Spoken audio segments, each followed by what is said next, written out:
खट्टा खाने वाली चुड़ैल। रात को अचानक राधिका मौसी को किचन से कुछ गिरने की आवाज आई। उन्होंने बाहर निकल के देखा तो किचन में उन्हें कोई सफेद साड़ी में दिखा। वो चीख पड़ी, हे भगवान, आलतू जलाल तू आई बला को टाल तू, आलतू जलाल तू आई बला को टाल तू। राधिका मौसी को चीखते सुनकर श्रवण बाहर आता है भागते हुए। अरे माँ, क्या हुआ? क्या देख लिया? दादी माँ आ गई क्या सपने में? अरे बेटा, रसोड़े में देख तो कौन है? श्रवण रसोड़े में झांक कर देखता है और उसे कोई नहीं दिखता अंदर। अब रसोड़े में तो कोई नहीं है माँ। कोई सफेद साड़ी में नहीं है क्या? नहीं माँ, कोई भी नहीं है। चिल्लम चिल्ली की आवाज सुनकर काजल भी वहां आ जाती है। अब क्या हो गया माँ जी? अरे बेटा, रसोड़े में एक चुड़ैल थी सफेद साड़ी में। अरे क्या कर रही थी वो अंदर? अरे बताया नहीं, कल आएगी ना तो पूछ लूंगी। चुड़ैल जी, आपका क्या प्लान है? माँ जी, रात बहुत हो गई है, आपने कोई बुरा सपना देखा होगा, चलिए सो जाइए। राधिका मौसी सोने तो चली जाती है, पर उनको रात भर नींद ही नहीं आती। वो कुछ भी उलझुल बातें सोचने लगती है। कहीं चुड़ैल की वजह से तो घर में टेंशन नहीं हो रहा, कहीं उसी की वजह से तो वो दादी नहीं बन पा रही। सुबह जब राधिका मौसी रसोड़े में छानबीन करती है तो पाती है कि नींबू का अचार गायब है। चुड़ैल नींबू का अचार ले गई, मुझे तो ठीक नहीं लग रहा कुछ। चुड़ैल को भी पता है कि जिंदगी का असली मजा तो खट्टे में ही है। राधिका मौसी झट से श्रवण को फोन कर देती है। बेटा, मुझे समस्या समझ में आ गई है, हमें एक तांत्रिक की जरूरत है। अरे क्या बोल रही हो माँ, तांत्रिक की क्या जरूरत है? आप पूजा पाठ तो कर ही रही हो ना। आलतू जलालतू मंत्र सारे फालतू जैसे कुछ मंत्र पढ़ो, चली जाएगी अपने आप चुड़ैल। अरे नहीं बेटा, कभी चुड़ैल को कम नहीं समझते। अरे तुझे पता भी नहीं चलेगा कि कभी वो छल करके काजल की जगह घर की बहू खुद बन जाएगी। क्या माँ, कुछ भी बोल रही हो? कहाँ काजल और कहाँ चुड़ैल? वैसे एक बात बताओ, काजल को अगर गाने के लिए बोल देना तो चुड़ैल काजल की आवाज सुनकर घर तो क्या, धरती लोग छोड़कर चली जाएगी। तुम ना पढ़े लिखे बच्चे हर चीज को मजाक समझते हो। तुम रहने दो, मैं खुद ही तांत्रिक को बुला लेती हूँ। अच्छा सुन, शाम को इमली लेके आना। क्या है कि चटनी खाए बहुत दिन हो गए है ना? नहीं माँ, इमली तांत्रिक से ही मंगवा लो ना, आटा वगैरह भी उसी से पिसवा लेना।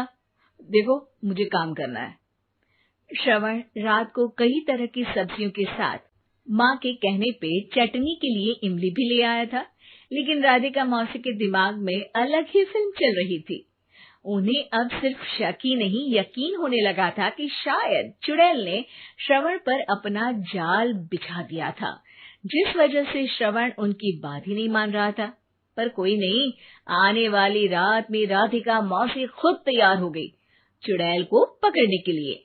रुद्राक्ष की माला, तुलसी का पत्ता, हनुमान चालीसा सब हाथ के पास ही था, बस चुड़ैल का इंतजार था। और जैसा राधिका मौसी ने सोचा था वैसा ही हुआ। वो चुड़ैल उस रात भी आई, पर वो राधिका मौसी से तेज निकली और राधिका मौसी के उससे पकड़ने के पहले ही वो भाग खड़ी हुई। जरूर बहू पे साया है उस चुड़ैल का, तभी तो श्रवण के कमरे में गई है। और अगली सुबह राधिका मौसी पिछली रात हुए हमले में किन चीजों का नुकसान हुआ उसका हिसाब लगा रही थी। उनके खेमे से एक आम के अचार की शीशी भी गायब हो चुकी थी और वो इमली भी जो कल श्रवण लेकर आया था। राधिका मौसी इस बारे में सोच ही रही थी कि श्रवण जल्दी से रसोड़े में आकर दवाइयों की पोटली ढूंढने लगता है। अरे बेटा, क्या हो गया? अब माँ, वो काजल की तबीयत खराब है, बहुत घबराहट हो रही है उसे। हे भगवान, मैंने पहले ही कहा था कि तांत्रिक को बुला लेते हैं, पर नहीं, अब देखो उस चुड़ैल ने काजल को अपने वश में करना शुरू भी कर दिया है। हालांकि श्रवण भूतों में विश्वास नहीं करता था, पर अब वो भी डर जाता है। और राजी हो जाता है एक तांत्रिक को बुलाने के लिए। कुछ ही घंटों में तांत्रिक आ जाते हैं और राधिका मौसी तांत्रिक जी को सब बता देती है। घोर संकट, घनघोर संकट, चुड़ैल को मारू जोर चाकट, ओम भट स्वाहा खटखा के आहा। अरे ये क्या मंत्र है? मेरे खुद के ओरिजिनल मंत्र है, कल रात को ही लिखे हैं, अच्छे लगे तो दाद चाहूंगा। एक और मंत्र सुनो। अर्ज किया है आब्राकडाब्रा, दिल्ली बम्बई आगरा, चंदा मामा सोवरले सुरन मामू जारा। ये मंत्र है? अरे कोई 40 वालीसा पढ़ो ना। वक्त कम है, 40 नहीं पड़ेंगे, 20-25 में काम चलाना पड़ेगा।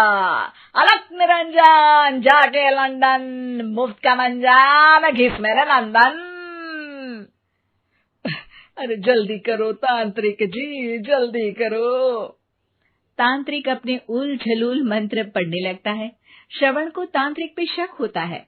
वो अपने एक डॉक्टर दोस्त को कॉल कर देता है ताकि कोई अनहोनी हो तो इमरजेंसी में चीजें मैनेज हो जाए।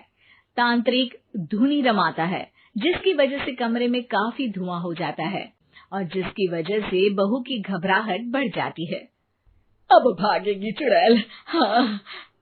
बहू खांसते हुए धुएं से बचने के लिए बाहर चली जाती है। अरे भाग रही है, भाग रही है। पीछे पीछे श्रवण भी जाता है। बहू एक सोफे पर बैठ जाती है। तभी डॉक्टर दोस्त आ जाते हैं और श्रवण को पानी लाने के लिए कहते हैं। थोड़े चेकअप के बाद डॉक्टर कहते हैं, मेरे हिसाब से जाप का काम पूरा हो गया है। क्या मतलब? अरे कुछ भी नहीं माँ, कोई चुड़ैल नहीं है, खुशखबरी है, अब दादी बनने वाली है। मगर वो सब अचार के डब्बे। श्रवण दोनों अचार के डब्बे अपनी माँ को दिखाता है, जो कि उनके बिस्तर के नीचे छुपे हुए थे। आपने सही बोला था माँ, वो चुड़ैल काजल ही थी जो खट्टा खा रही थी। हमें कल ही पता चला, पर हमने आपको ये तांत्रिक वाला काम करने दिया ताकि आपको भरोसा हो जाए कि भूत वगैरह कुछ होता ही नहीं।